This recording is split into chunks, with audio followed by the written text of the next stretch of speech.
Hi, I'm Joey Davidson, Senior Gaming Editor at TechnoBuffalo.com, and I'm here with Sly Cooper, Thieves in Time for the PlayStation 3.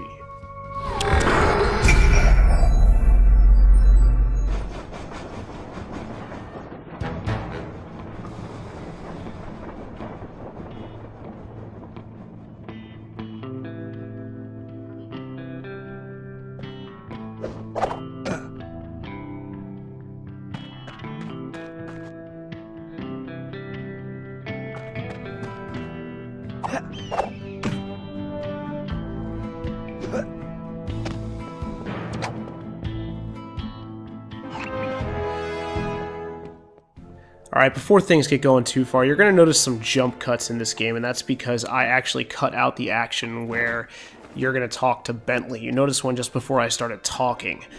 Just rather than have you guys sit here watching two characters talk about what's going on in the game, I figured you'd rather see actual gameplay and see what the game looks like in motion. So let's start with some general information. Sly Cooper Thieves in Time is the fourth original Sly game, and it's the first that we've seen since 2005. In 2005, Sucker Punch brought their take on the Sly universe to a close with Sly 3 Honor Among Thieves. That's it, they were done. They moved on from Sly to Infamous. And then the Sly series was handed over to Sanzaru Games. Sanzaru Games started their take on Sly with the Sly Cooper collection. I think it was called the Sly Collection. It's the HD collection that's available on the PlayStation 3. And when Sony and Sucker Punch saw that Sanzaru was up to the challenge of making Sly games, they gave them Sly 4. And Sanzaru came up with Sly Cooper Thieves in Time. That's what you're watching right now. So this game is the same for both the PlayStation 3 and the PS Vita. It's pretty much the exact same game on both platforms. Of course, the PS Vita's environments aren't nearly as rich and detailed as they are on the PS3, but the geometry is the same while the texture is just not as rich. Sly 4 has a nice crossplay feature, so if you buy the game on the PS3, you get the PS Vita version for free. You'll be able to upload and download saves to the cloud. So you'll play for a bit on the PS3, save your game, and pick up right where you left off on the PS Vita. It's really nice. I've had this game for like 24 hours since I actually recorded this video, not on the day that it's uploading, and I switch devices constantly. The crossplay feature has been fantastic for me. And just a reminder though, you only get the PS Vita version for free if you buy the PlayStation 3 version first. Doesn't work the other way around. The PS3 version sells for $40, while the Vita version sells for $30. I wish I could tear them down. Here's Weakling of the West.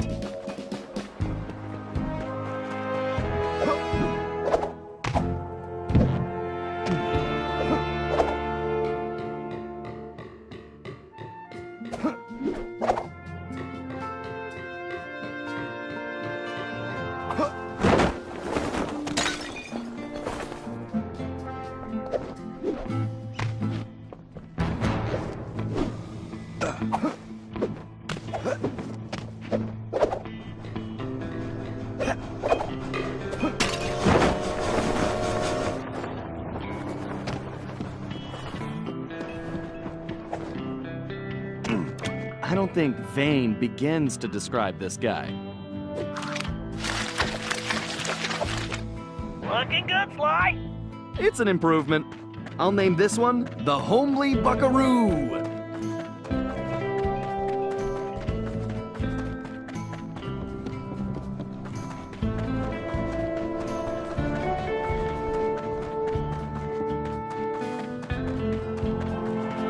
What kind of sheriff puts up posters of himself? Wow, Sly. You made him look even worse. I love a challenge. I call it 10-star loser.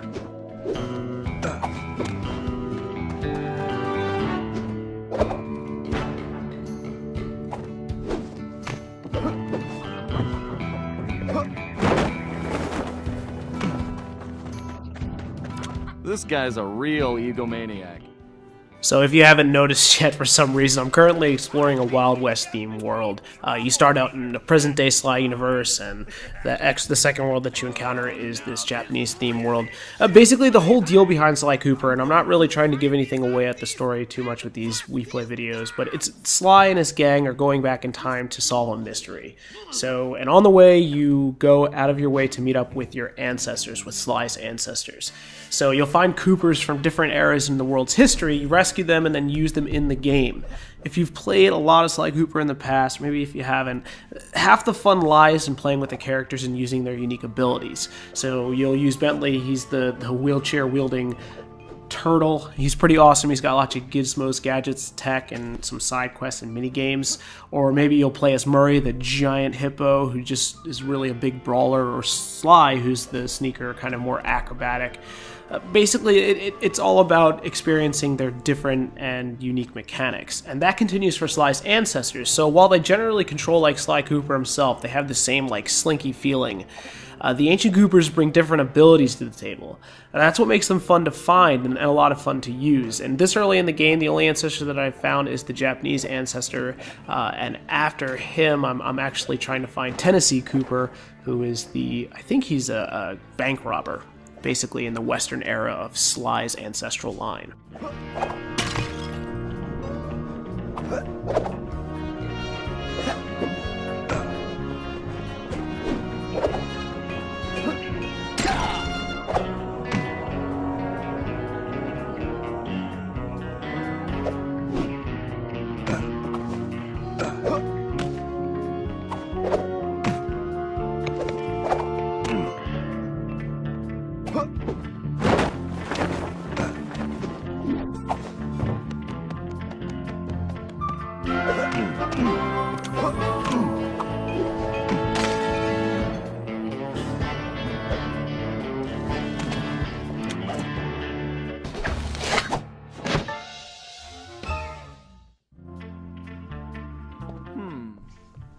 Playing Sly Cooper, complete with its sometimes terrible voice work and cheesy humor, is pretty much like taking in an interactive Saturday morning cartoon.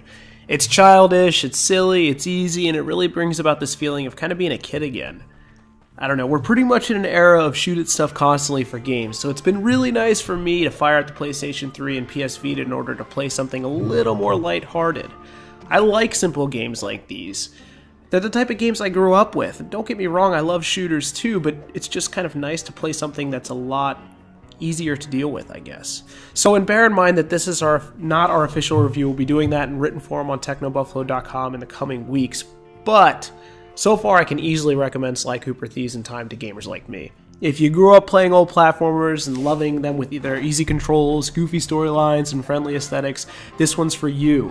It really feels like an old PlayStation game, like Crash Bandicoot, Jak and Daxter, Ratchet & Clank, and yeah, it feels like an old Sly Cooper game too. It's a nice reminder of the way games used to be, and I'm really enjoying it for that so far.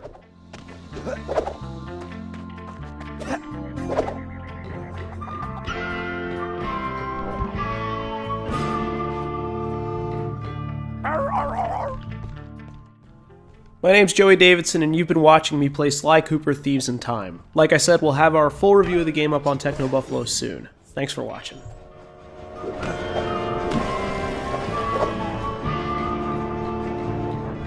I can't believe this guy has an appreciation festival for himself. Okay, there's the banner. I just need to knock those clothespins off. Hold your fires, boss! That there is the scribble, lolly thieving outlaw I've been looking for!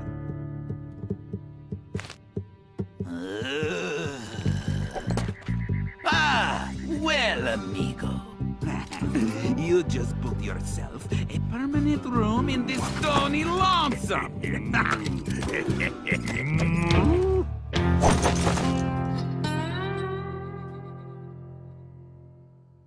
Huh.